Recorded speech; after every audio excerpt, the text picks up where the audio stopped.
آداب عام طور سے سمجھا یہ جاتا ہے کہ بدذائقہ کھانا پکانے کا ہنر صرف تعلیم یافتہ بیگمات کو آتا ہے،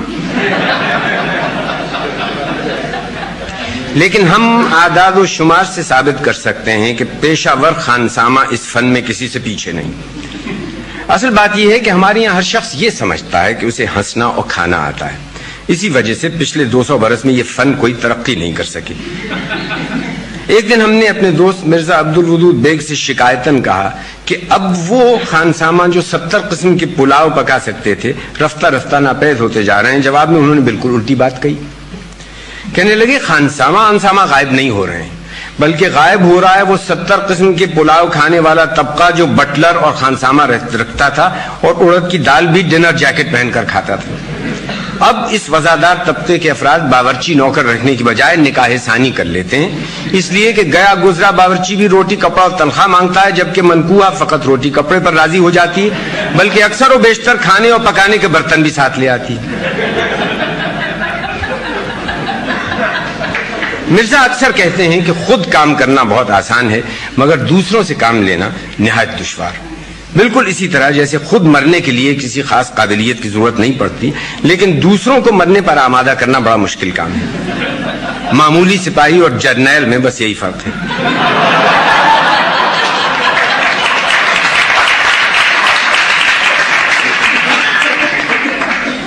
اب اسے ہماری سخت گیری کہیے یا نااہلی کہ کوئی خانسامہ ایک ہفتے سے زیادہ نہیں ٹکتا۔ ایسا بھی ہوا ہے کہ ہنڈیا اگر شبراتی نے چڑھائی تو بگھار رمضانی نے دیا۔ خانساماؤں سے عہد وفا استوار کرنے اور اسے ہمیشہ کے لیے اپنا غلام بنانے کا ڈھنگ کوئی مرزا عبدالودود بیگ سے سیکھے۔ یوں تو ان کی صورت ہی ایسی ہے کہ ہر کس و ناکس کا بے اختیار نصیحت کرنے کو جی چاہتا ہے، لیکن ایک دن ہم نے دیکھا کہ ان کا دیرینہ باورچی بھی ان سے ابے تبے کر کے باتیں کر رہا ہے۔ ہماری حیرت کی انتہا نہ رہی، کیونکہ شرفاء میں یہ انداز گفتگو محض مخلص دوستوں کے ساتھ روا ہے، جہلا سے ہمیشہ سنجیدہ گفتگو کی جاتی ہے۔ ہم نے مرزا کی توجہ اس امر کی طرف دلائی تو انہوں نے جواب دیا کہ میں نے جان بوجھ کر اس کو اتنا منہ زور اور بدتمیز کر دیا کہ میرے گھر کے سوا اس کی کہیں اور گزر نہیں ہو سکتا۔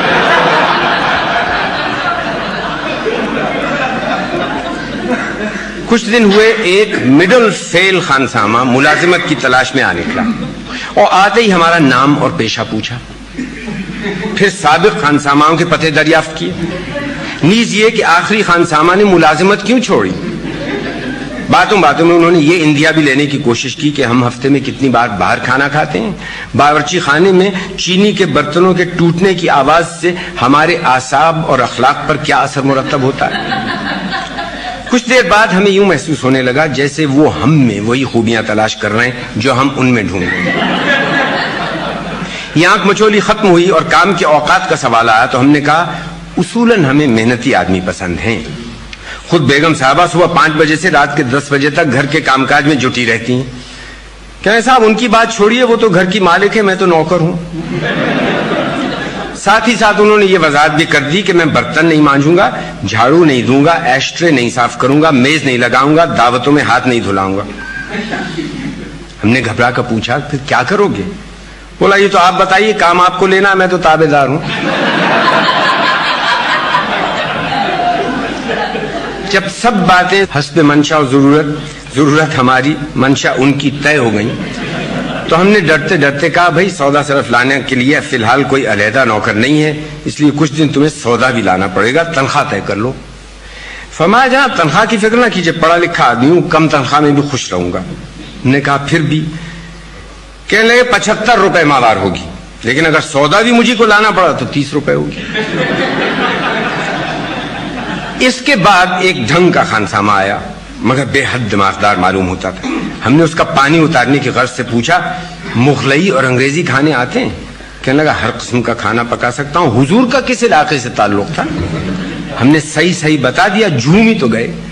کہنے لگے میں بھی 1 سال ادھر کاٹ چکا ہوں، وہاں کے باجرے کی کھچڑی کی تو دور دور دھوم ہے۔ مزید جرا کی ہم میں تاب نہ تھی، لہٰذا انہوں نے اپنے آپ کو ہمارے یہاں ملازم رکھ لیا۔ دوسرے دن پڈنگ بناتے ہوئے انہوں نے یہ انکشاف کیا کہ میں نے 12 سال انگریزوں کی جوتیاں سیدھی کی ہیں، اس لیے اکھڑوں بیٹھ کر چولہا نہیں جھونکوں گا۔ مجبوراً کھڑے ہو کر پکانے کا چولہا بنوایا. ان کے بعد جو خانسامہ آیا اس نے کہا میں چپاتیاں بیٹھ کر پکاؤں گا مگر برادے کی انگیٹھی پر. چنانچہ لوہے کی انگیٹھی بنوائی. تیسرے کے لیے چکنی مٹی کا چولہا بنوایا. چوتھے کے مطالبے پر مٹی کے تیل سے جلنے والا چولہا خریدا. اور پانچواں خانسامہ اتنے سارے چولہے دیکھ کر ہی بھاگ گیا. اس ظالم کا نام یاد نہیں، البتہ صورت و خد و خال اب تک یاد ہیں. ابتدائی ملازمت سے ہم دیکھ رہے تھے کہ وہ اپنے ہاتھ کا پکا ہوا کھانا نہیں کھاتا بلکہ پابندی سے ملباری ہوٹل میں اکڑوں بیٹھ کر 2 پیسے کی چٹپٹی دال اور 1 آنے کی تنوری روٹی کھاتا ہے. آخر ایک دن ہم سے نہ رہا گیا. ہم نے ذرا سختی سے ٹوکا کہ گھر کا کھانا کیوں نہیں کھاتی. تنک کا بولا صاحب ہاتھ بیچا زبان نہیں بیچی. اس نے نہایت مختصر مگر غیر مبہم الفاظ میں یہ واضح کر دیا کہ اگر اسے اپنے ہاتھ کا پکا کھانا کھانے پر مجبور کیا گیا تو فوراً استعفیٰ دے دے گا. اس کے رویے سے ہمیں بھی شبہ ہونے لگا کہ وہ واقعی خراب کھانا پکاتا ہے. نیز ہم اس منطقی نتیجے پر پہنچے کہ دوزخ میں گناہگار عورتوں کو ان کے اپنے پکائے ہوئے سالن زبردستی کھلائے جائیں گے اور اسی طرح ریڈیو والوں کو فرشتے آتشیں گرز مار مار کر بار بار انہی کے نشر کیے ہوئے پروگراموں کے ریکارڈ سنائیں گے.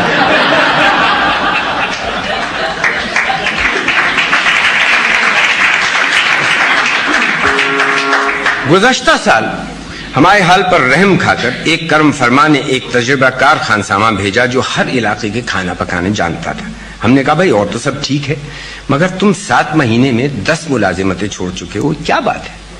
کہنا صاحب آج کل وفادار مالک ملتا کہاں ہے. اس ستم ایجاد کی بدولت بر صغیر کے ہر خطے بلکہ ہر تحصیل کے کھانے کی خوبیاں ہمارے دسترخوان پر سمٹ کر آ گئیں. مثلا دوپہر کے کھانے میں دیکھا کہ شوربے میں مسلم کیری ہچکولے لے رہی ہے اور سالن اس قدر ترش ہے کہ آنکھیں بند ہو جائیں اور اگر بند ہوں تو پٹ سے کھل جائیں.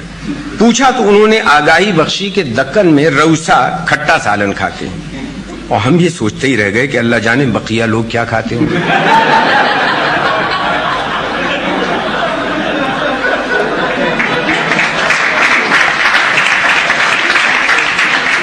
اگر آپ کو کوئی کھانا بے حد مرغوب ہے جو چھڑائے نہیں چھوٹتا تو تازہ واردان بساط مطبخ اس مشکل کو فوراً آسان کر دیں گے. اشیاء خوردنی اور انسانی معدے کے ساتھ بھرپور تجربے کرنے کی جو آزادی باورچیوں کو حاصل ہے وہ نت نئی کیمیاوی ایجادات کی ضامن ہے.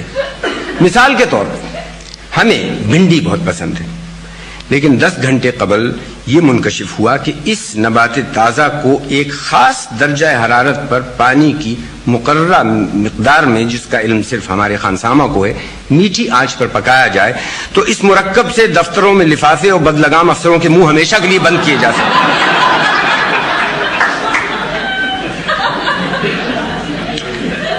یہ بات نہیں کہ ہم خدا نخواستہ بیماری اور موت سے ڈرتے ہیں. ہم تو پرانی چال کے آدمی ہیں اس لیے نئی زندگی سے زیادہ خوف کھاتے ہیں.